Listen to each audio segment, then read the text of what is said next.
Hi friends, ఒక పాప మా సిస్టర్ అనుకోండి సబ్స్క్రైబరు ఓ మెసేజ్ చేసింది. ఏమని పెట్టిందంటే, అన్న గల్ఫ్ దేశాల్లో చిన్న పనులు అయితే ఇండియాలోనే దొరుకుతాయి పనులు, చిన్న పనులు అయితే గల్ఫ్ దేశాలు రావద్దు, తెలుగులో చెప్పు అన్న మెసేజ్ పెట్టు అని చెప్పింది. ఆ మెసేజ్ నేను చూసిన. ఎందుకంటే ఆ పాప నిజమే చెప్పింది. ఎందుకంటే ఇక్కడ గల్ఫ్ దేశాల్లో చిన్న పని అయితే చాలా ఇబ్బంది ఉంటాయి. ఆ చిన్న పని మీకు కూడా తెలుసు.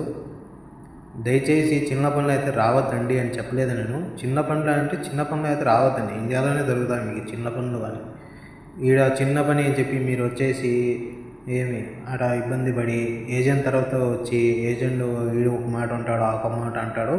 దయచేసి మీ డ్రైవర్గానే రాండి, రావద్దని నేను తెలుసుకొని రాండి. మీ ఫ్రెండ్స్ ఉంటే మీ బంధువులు ఉంటే రాండి, అంతేగాని ఏజెంట్ మాట వినేసి ఊరికనే మీరు ఈడ వచ్చేసి ఇబ్బంది పడకుండా. అది ఎందుకు చెప్తున్నానంటే, సౌదీలో మొన్న రీసెంట్గా జరిగింది కదా, ఒక వీడియో పెట్టినాను నేను. ఒక మనిషి చనిపోయినాడని, సౌదీ నుంచి ఎట్లాగో ఇంటికి పోయి చనిపోయినాడు పాపం. అది వాళ్ళు బ్యాడ్ లాగ్, మనం ఏం చేయలేము. ఏమంటే జాగ్రత్త, ఏజెంట్ మాట వినకుండా మీరు దయచేసి మీ బంధువులు ఉంటే మీ ఫ్రెండ్స్ ఉంటే చూసుకొని రండి, అంతే. ఇది చెప్పేది నేను. Bye friends.